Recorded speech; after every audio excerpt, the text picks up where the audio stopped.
Welcome back to Deepti Tekchandani astrology astro awareness the pragmatic way, जिसका मतलब है यहाँ पे आपको एस्ट्रोलॉजी की ऐसी अवेयरनेस मिलती है जो बहुत ही ज़्यादा रीजनिंग और लॉजिक्स पे बेस्ड है। इसका मतलब ये है कि हम अपनी नॉलेज के डिस्कशंस जो है वो तो अपने पुराने ज़माने के वेद और पुराण और एंशिएंट स्टडीज़ के हिसाब से करेंगे, क्योंकि उसमें लिखा है कैसे प्लैनेट्स लाइफ को अफेक्ट करते हैं, अर्थ पे जो भी एक्टिविटीज़ हैं उसको अफेक्ट करते हैं। Again I would say it depends 5 to 20%। ऐसा नहीं है कि वहाँ पे वो बैठे पूरा कंट्रोल कर रहे हैं, पूरा कंट्रोल आपके हाथ में है, but very minor I would say ranges from 5 to 20%। तो उसके बारे में हम बात करेंगे, लेकिन हम उसका इंटरप्रिटेशन आज के ज़माने की लाइफस्टाइल के हिसाब से करेंगे। तो लास्ट टाइम जो टॉपिक था वो मेरे को याद है प्लैनेट्स और उनके एसोसिएटेड डेज पे था, कौन सा प्लैनेट कौन से दिन को रिप्रेजेंट करता है, और हमने थोड़ा सा राशि के बारे में भी बात करा था। But today we are gonna talk at length each nature, each planet and what is the innate nature of each planet. तो एक एक करके हम सारे प्लैनेट्स की बात करेंगे, और अगर आपको इसको ईजिली समझना है तो आप अपना खुद का एग्जाम्पल ले सकते हैं, या आसपास आपके जो अलग अलग जोडियाक साइंस के लोग हैं आप उनका एग्जाम्पल्स ले सकते हैं। Again, you have to look at their moon sign and rising. Do not look at their sun, for God's sake. Don't look at their sun signs, please. क्योंकि सन साइन इम्पैक्ट इतना ज़्यादा नहीं करता है। सन हमारी सोल होती है। सन does not mean who we are and what we behave. Sun only means the soul that we have. तो सोल, हम अपने सोल की तरह नहीं बिहेव करते, हम बिहेव करते हैं हम जैसे सोचते हैं। The moon, the rising. तो आप मून और राइजिंग देखिए और वैसा एग्जाम्पल लीजिए। लेट्स से अगर आपका मून या राइजिंग लियो है तो आप सन के बारे में जब सुनेंगे तो आप अपने आप को एसोसिएट करेंगे सन से। देखिए कि आपकी क्वालिटीज़ कितनी मैच कर रही है, या कोई और इंसान है उसकी क्वालिटीज़ कितनी मैच कर रही है। सो दैट वाज सन। अगर आप कैंसर को बिलोंग करते हैं तो आपका लॉर्ड, रूलिंग लॉर्ड हो जाएगा मून। अगर आप जेमिनाई या वर्गो हैं तो आपका रूलिंग हो जाएगा मर्करी। अगर आपका जो साइन है वो लिब्रा या टॉरस है तो आपका रूलिंग हो जाएगा वीनस। अगर आप स्कॉर्पियो या एरीज हैं तो आपका रूलिंग हो जाएगा मार्स। और अगर आप कैप्रिकॉर्न या एक्वेरियस हैं तो आपका रूलिंग हो जाएगा सैटर्न। अगर आपका साइन पाइसीज या सैजिटेरियस है तो आपका लॉर्ड जो है वो जुपिटर हो जाएगा। तो चलिए एक एक करके इन सब के बारे में बात करते हैं। अच्छा, मैं सन को, I know I am saying this often, बार बार मैं सन को प्लैनेट बोल रही हूँ। मेरे को पता है कि ये प्लैनेट नहीं है, स्टार है। मैंने पढ़ाई की है, मैंने बुक्स पढ़ी हैं बचपन में, अभी भी मेरे को पता है that's what science says. But I am just saying sun, planet, planet, क्योंकि ऐसा लिखा है हमारे एंशिएंट बुक्स में। क्योंकि उसे ग्रह बोला गया है तो we'll just say as planet. मैं बार बार उसको स्टार नहीं बोलूँगी।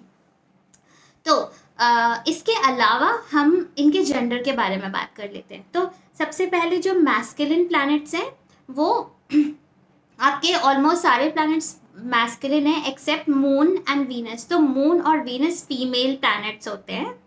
आपका मर्करी और सैटर्न जो है वो थर्ड जेंडर होता है। और उसके अलावा जो हमारे बचे हुए प्लैनेट्स हैं including sun, Mars and Jupiter, I think यही बचे, हाँ, ये तीनों प्लैनेट्स मैस्कुलिन होते हैं। तो हम शुरू करते हैं। चलिए जी, सबसे पहले हम सन के बारे में बात करेंगे। तो सन, हमें पता है कि पूरे अर्थ पे उसका काम है लाइफ को कंट्रोल करना। Sun controls all life on earth.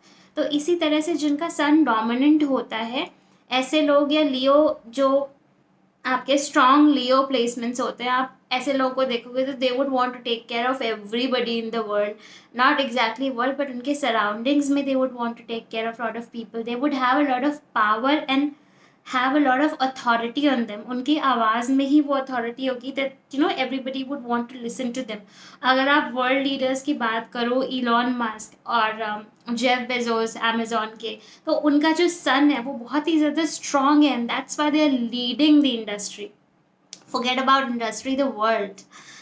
They are problem solvers. वो सबकी प्रॉब्लम सॉल्व करते हैं, बहुत ज़्यादा फेयर होते हैं। जो बहुत टिपिकल ट्रेट्स होते हैं वो उनको लोगों से मदद मांगने में प्रॉब्लम होती है, और इसलिए वो सेल्फ रिलायंट होते हैं।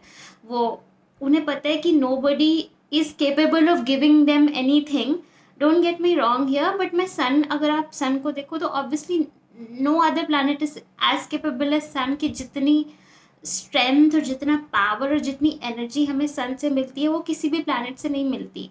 And that's why these people, जो भी ऐसे लोग होते हैं जिनका सन स्ट्रांग है या सन का कोई प्लेसमेंट है, they do not depend on anybody, they also want a lot of fame.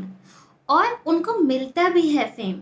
जो बहुत ही ज़्यादा फेमस लोग हैं दुनिया के अंदर, आप देखो उनका सन बहुत ही स्ट्रांग होता है.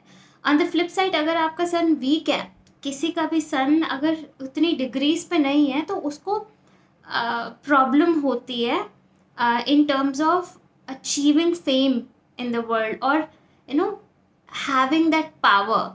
तो उनका हो सकता है वो करेजेस ज़्यादा ना हो, उनका कॉन्फिडेंस इतना ज़्यादा ना हो. कभी कभी मैंने ये भी देखा है कि जिनका सन डोमिनेंट होता है उनको यूजुअली फीवर वगैरह रहता है, या कभी कभी उनका जो शरीर होता है ना, उनकी जो स्किन अगर आप ऐसे टच करो, कि कुछ कुछ लोग हमेशा गर्म ही रहते हैं, I mean really hot. So आप मजाक कर सकते हो ऐसे कि हाँ, there are people who are really hot all the time, but ऐसा नहीं है कि गर्म है क्योंकि उनके साथ कोई प्रॉब्लम है. इट्स मेजरली बिकॉज उनका सन स्ट्रांग होता है. अगर आपका सन स्ट्रांग होगा तो आपको नमक खाना कम पसंद होगा. आप अगर आपका सन वीक है तो आप नमक ज़्यादा खाओगे. खाने पीने का भी ऐसे चलता है, बट ये टॉपिक मैं कभी और डिस्कस करूँगी. Sun is also your father. तो सन जिनका स्ट्रांग होता है, उनकी why they are powerful, why they are authoritative, क्योंकि उनका विल पावर बहुत स्ट्रांग होता है. क्यों स्ट्रांग होता है? क्योंकि उनके फादर से रिलेशंस बहुत अच्छे होते हैं. फादर से बहुत उनकी कॉम्पैटिबिलिटी अच्छी होती है, बहुत अच्छा उनका बातचीत होती है. दे totally love there partner, they get a lot of support from there partner. On the flip side, अगर सन वीक है तो फादर का सपोर्ट इतना नहीं मिलता है. सन अगर वीक है या किसी परेशान ट्रबल्ड स्टेट में है तो फादर से सेपरेशन हो जाता है बहुत जल्दी, फॉर सम और दी अदर रीज़न. तो ये सारी चीज़ें होती हैं. और सन वाले जो लोग होते हैं वो आपको कभी कभी ईगोइस्टिक दिखेंगे, क्योंकि आपको लगेगा कि they have a lot of ego, and you know it's not that they have an ego, but because they have that much of power and control, that they are so capable of doing so many things at a time and taking care of everything, that they may appear as dominant, they may appear as egoistic to others.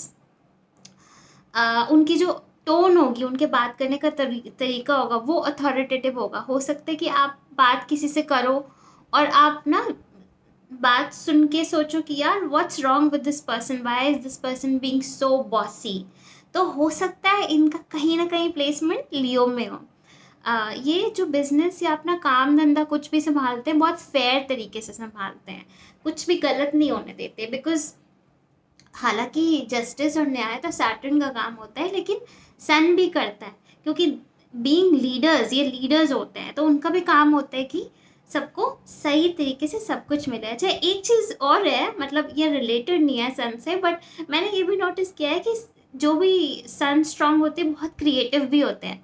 When it comes to creativity, not necessarily they will sing और dance, but हो सकता है ये music सुने बहुत ज़्यादा, या music की तरफ इनका इंक्लिनेशन हो, या कोई आर्टिस्टिक चीज़, पेंटिंग या स्केचिंग, कुछ ना कुछ ऐसा ज़रूर होता है इनका इंक्लिनेशन.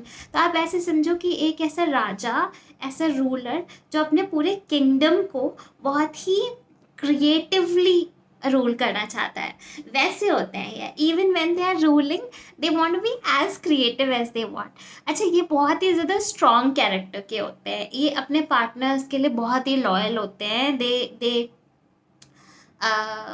इनके कभी भी डिसलॉयल्टी नहीं दिखाते अपने पार्टनर्स को. सो बी देयर गर्लफ्रेंड्स और देयर वाइफ, और अगर फीमेल है तो same goes for the female also, very loyal. But इसका एक छोटा सा डार्क साइड ये है कि बिकॉज दे आर सन, इनका कभी कभी ये हो जाता है कि you know they may misuse, मतलब misuse the other person. Loyal तो हैं, लेकिन कहीं ना कहीं इनको ये होता है कि मैं हूँ बस हर जगह, और सामने वाला बंदा, उनका जो भी पार्टनर है, उनको शायद इतनी ये लगता हो कि उनको उतनी इम्पोर्टेंस नहीं मिल रही है। अगर जैसे कोई मेल है या फीमेल है, उसका जो भी है या फॉर दैट मैटर कोई भी है, उसको उसके पार्टनर को ऐसे लगेगा कि मैं कुछ नहीं हूँ क्या, is this person all about himself और हरसेल्फ। तो ऐसे होता है। लेकिन ओवरऑल ये बहुत जल्दी इम्प्रेस भी हो जाते हैं। गुस्से की अगर बात करें तो गुस्सा भी बहुत जल्दी आता है, लेकिन गुस्सा ठंडा भी बहुत जल्दी हो जाता है।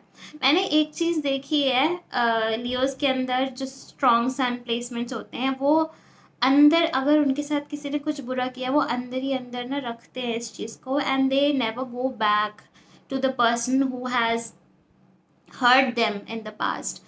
दे नेवर गो बैक। मतलब उनका इतना ज़्यादा ईगो होता है कि अगर अगला बंदा सामने से आके सॉरी बोले तब तो ठीक है, but they would still remember कि this person did something with me in the past, and they would never, they may forgive, they may say that they've forgiven, but they never accept that.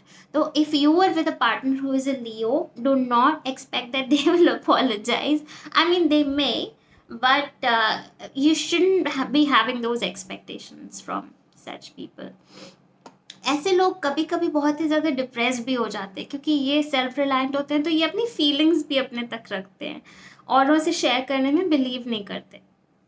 कभी कभी ये बहुत ही ज़्यादा मतलब कोई ऐसा statement या रिमार्क बोलेंगे जो लोगों को डरा सा देगा या सहम से जाएंगे लोग, but it's all temporary. The next moment they laugh it of, या मजाक कर दे या कुछ कर दे। तो ऐसा होता है, बहुत ही लाइक फायर